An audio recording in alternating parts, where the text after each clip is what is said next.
Pak Raymond, memang apakah dunia digital itu sekarang adalah pelarian untuk mencari nafkah? Kayak kalau menurut aku sih, Kamu sendiri kerja apa sih? Gue penasaran ini. Wirausaha. Perusahaan apa tuh? Dikit-dikit investasi di bisnis. Oh, habis itu investasi, bukan konsultan, digital ya? gitu loh. Digital juga ada banyak. Ya? Beberapa klien kita bantu untuk ngelakuin transformasi digital gitu-gitu. Ya. Cuman dari dulu wirausaha sih. Ya. Nah tapi emang digital kalau lihat dari kemasyarakatan luas ya. Menurut Ya. aku tuh cuma kayak Hansaplast. Ya. Kalau misalnya digital freelancing, cari project di luar, itu kan cuma Hansaplast karena itu main di sektor informal ya mau nggak mau terpaksa harus ngelakuin itu gitu. Ya. Sebenarnya kalau solusi mutlaknya, ini kan masalah supply sama demand. Ya. Demand itu lapangan pekerjaan yang harus diciptakan. Ya. Ini nggak sedikit andilnya dari politik sebenarnya, masalah instabilitas politik itu. Ya. Pas perusahaan-perusahaan dari luar negeri investnya harusnya ke Indonesia, ke negara tetangga, harusnya Ya. buka pabrik di Indonesia, bukannya di Vietnam dan lain-lain. Berarti kan ini sebenarnya kalau solusi mutlak jangka panjang ya pemerintah harus bener-bener beberes sih gimana caranya mereka bisa pancing banyak banget investasi. Soalnya kalau dari lingkaran ekonominya, kalau menurut aku harus diberesin tuh di bagian sektor bisnis sama investasinya dulu. Tapi apakah Anda menyarankan agar generasi muda ini menekuni dunia digital? Karena itu sepertinya salah satu yang paling tren sekarang ini untuk mencari nafkah. Ya, itu Hansaplastnya kalau menurut saya sih. Cuma solusi sementara lah. Oke. Soalnya kan kalau dilihat sektor informal atau freelancer gitu, Ya. mereka tuh nggak membangun pekerjaan yang compounding. Ya. Analoginya habis gig, lepas. Jadi kayak 10 tahun kemudian asetnya tuh aset pekerjaannya tuh nggak compounding gitu. Kalau sedangkan sektor formal kan ada jenjang karirnya, skillnya naik dan lain-lain. Kalau dilihat dari seluruh masyarakat Indonesia, saya rasa itu nggak solusi yang mutlak gitu loh. Jadi kalau misalnya teman-teman di sini nggak ada kerjaan gitu, Ya. coba deh belajar YouTube atau Google Ya. gimana cara grafik desain, video Benar. editor, carinya tuh dari luar negeri bukan dari Indonesia. Benar. Itu bisa jadi solusi jangka pendek, tapi solusi jangka panjangnya ya pemerintah harus bisa memancing investasi untuk membuka lapangan pekerjaan yang Jadi padat menurut karya. Anda ini salahnya siapa? Generasi muda yang malas, yang kurang skillnya atau pemerintah? Opini aku pribadi salah pemerintah. Hah? Dari zaman prematur di industrialization, Ya. di mana harusnya negara-negara maju tuh ada kontribusi manufakturnya tuh gede. Karena itu cara paling gampang untuk menyerap warga-warga yang low skill. Ya. Pelan-pelan naik level dan lain-lain, tapi tiba-tiba ke-skip sekarang kita semua di sektor jasa gitu loh. Gimana di Ibu DPR? Menurut Ibu gimana? Hari ini saya menyampaikan, kami di Komisi 9 menyampaikan kepada pemerintah untuk membuat pendidikan vokasi, pendidikan skill, Ya. berbasis skill, Ya. teknologi, Ya.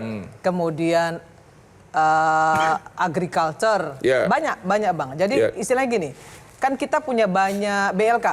Ya. Di seluruh kementerian juga ada BLK. Masalahnya BLK kita ini itu alatnya udah jadul-jadul, Ya. instrukturnya juga nggak ada. Ya. Nah kalau itu kemudian dibenahi oleh pemerintah, ya pendidikan vokasinya jalan, maka rakyat Indonesia yang sekarang ini dalam apa namanya bonus demografi itu bisa menyerap tenaga kerja baik di dalam maupun di luar negeri sesuai dengan pasar tenaga kerja dalam dan luar negeri. Ya. Jadi keahliannya itu disesuaikan Bang dengan pasar tenaga kerja dalam dan luar negeri. Ya. Nah, Abang bayangin aja, kita di Indonesia ini banyak sekali lembaga-lembaga pendidikan perawat. Ya. Itu dibuka luas sekali oleh Dikti. Ya. Makanya saya ngamuk-ngamuk sama Dikti. Seperti mengobral ya, izin untuk membuka sekolah perawat. Ya. Tetapi kualitasnya tidak memenuhi syarat. Tidak memenuhi Ya, syarat. sehingga ketika dikirim ke luar negeri, Ya. misalnya Jepang minta, kemudian Arab Saudi minta, yang negara-negara lain minta untuk ini nurse, itu tidak terpenuhi, malah Ya. ngambilnya dari Filipina. Ya. Karena memang skill kita nggak sesuai. Tidak sesuai. Nah, itu juga yang kemudian kami sampaikan kepada Dikti, jangan lagi ngobrol izin, tapi lebih kepada kualitas. Ya. Nah, ini yang harus dibenahi pemerintah. Yang dibilangin Raymond tadi betul. Ya. Memang pemerintah yang salah. Ya, mau nggak mau kita harus ngomong begitu, dan ini harus dibenerin. Ya. Nah, tapi jangan juga kemudian kabur aja dulu. Kalau saya nggak setuju dengan kabur aja dulu. Kabur aja dulu itu bagus. Enggak. Gini Bang. Penganut kabur aja dulu. Kalau saya berarti dapat kerja di luar negeri. kalau saya penganut nabur aja dulu. Nabur. Apa itu? Menabur dulu, menabur kebaikan, menabur motivasi dan sebagainya. Karena Nabur begini, versus nabur. mau kerja keluar Bagaimana bisa nabur? Bokek Bu pengangguran. loh, kabur mau pakai apa juga. Di luar Iya. negeri itu nggak gampang juga cari kerja. Ya, Jadi kalau mau pergi ke sana yang skillnya cukup kayak Raymond ya no problem. Tapi yang saya bilang tadi, yang tadi dibilang tadi sama Raymond, dibilang tadi sama Timbul, dibilang tadi sama beliau, yang tingkatnya hanya SMP, no skill, Ya. mau kabur aja dulu, Mau mau kabur kabur- kemana? mau kabur kemana ya? Ah, iya. Ya Ibu Ida. Ya, itu kalau memang istilah kabur aja itu nggak tepat karena memang tingkat pendidikan kita rendah dan skillnya Nggak cukup. Begitu ya? Iya, artinya mereka yang kabur ya pasti punya modalitas, meskipun ada mereka kelompok yang bondo nekat istilahnya orang Iya. Jawa Timur. Bonek. Bonek begitu. Tapi kan faktanya memang demikian. Saya kira yang menjadi penting itu kalau disebut tadi pemerintah belum membangun ekosistem. Jadi Iya. nggak bisa juga hanya parsial begitu. Itu Iya. yang sebetulnya harus diperhatikan begitu. Dan menurut Ibu ini akan makin parah nggak karena kelahiran anak semakin tinggi, penduduk semakin banyak, akan makin parah nggak tahun-tahun ke depan?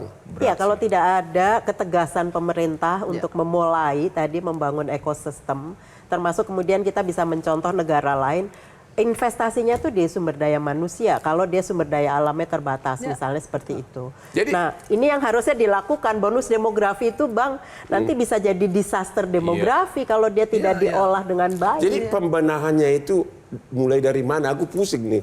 Ya, pembenahannya itu mulai dari mana, Bu? Kalau saya termasuk yang percaya investasinya di pendidikan.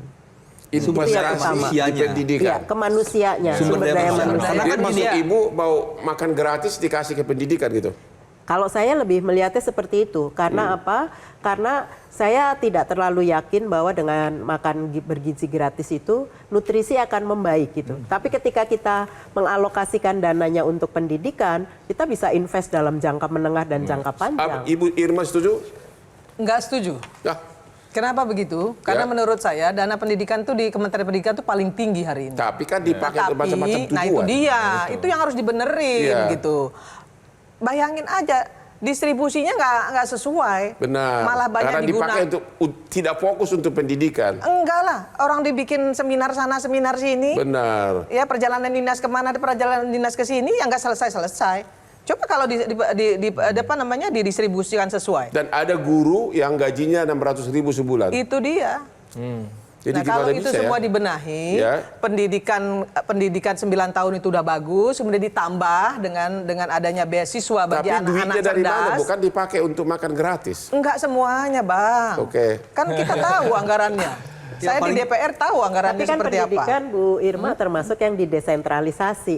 Jadi kemampuan daerah itu juga menjadi sangat penting, Bang. Jadi begini, masalahnya juga harus dipahami, ya namanya otonomi daerah itu juga menjadi masalah. Iya, Iya. iya. Banyak sekali namanya program pusat itu di daerah nggak jalan. Iya.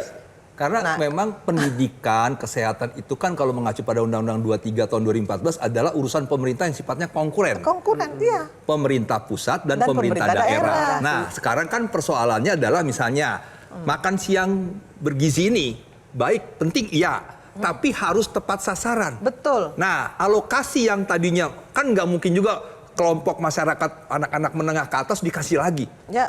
Jangan-jangan dia uang sekolah Jadi apa? menurut Bapak pembenahan mulai dari mana? Kita Nah, singkat. jadi memang tentunya satu bahwa pemerintah harus membuka lapangan kerja.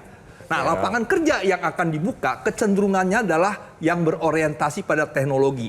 Ya. Sekarang SDM-nya harus diperkuat. Disiapkan. Pelatihan-pelatihan yang berorientasi pada teknologi dan sebagainya itu harus diperkuat. Terima kasih. Pak Raymond. Ini pendek. Mulai Simple dari nih, mana? Simple nih. Ya. Lapangan pekerja kan problemnya kan. Ya. Berarti harusnya yang diprioritaskan adalah bisnis yang memberikan lapangan pekerjaan. Lapangan pekerja. Iya kan. Contoh, ada nggak insentif jangka pendek Ya. untuk semua pelaku usaha di seluruh Indonesia, mau itu UMKM, mau itu swasta, mau itu konglomerasi. Pemerintah do something biar mereka membuka itu lebih lebar. Tapi kemarin contohnya, kalau nggak salah ada satu isu tentang yang sektor informal mau diformalkan. Ya. Which sebenarnya kan pekerjaan itu dibebankan dengan biaya yang lebih, jadi bisa meresikokan pekerjaannya malah makin dikit gitu. Ya. Jadi hal-hal kecil itu tuh kayak mesti diperhatiin biar kayak semua bisnis ini bisa memperluas lapangan pekerjaannya gitu. Siapa nih bisnis-bisnis yang memberikan lapangan pekerjaan paling banyak, berikan insentif untuk Tapi mereka. memang biar itu mereka benar kata Ibu Irma itu, salah satu itu loh yang tekstil itu loh ya. Yang dari Cina begitu banyak masuk, padahal kalau dibuka di Indonesia akan menyerap tenaga kerja yang sangat banyak ya. Iya, padat karya itu. Tapi Kalau diskresi soal pajak, mohon maaf, banyak juga nih perusahaan-perusahaan yang ngemplang pajak. sifat manusia. Masalahnya Sifat Pak, manusia. Masalahnya pengawasnya nggak jalan. Ya, Kalau ya. pengawasannya jalan, tentu pengemplang pajak ini nggak akan lakukan itu. Ya. Yang main juga orang pajak sendiri. Sampai hari ini kalau nggak salah rakyat yang punya NPWP masih hitungan di bawah 10 juta ya. Ya, Ya. betul. Di bawah 10 juta ya, padahal di Kelapa Gading pengusaha bakmi banyak banget. mungkin nggak ada. Iya. Aduh, pusing kita mulai dari mana. Tapi kalau soal kabur aja dulu. Sayalah salah satu contoh putra Indonesia yang kabur aja dulu tahun 88 ke Sydney, Australia. Cuma saya modalnya sudah kuat. Saya sudah backgroundnya pengacara. Dan saya gabung dengan kantor pengacara terbesar di Australia 4 tahun. Makanya sekarang aku udah jadi dengan penampilan sangat yakin begini. Oke?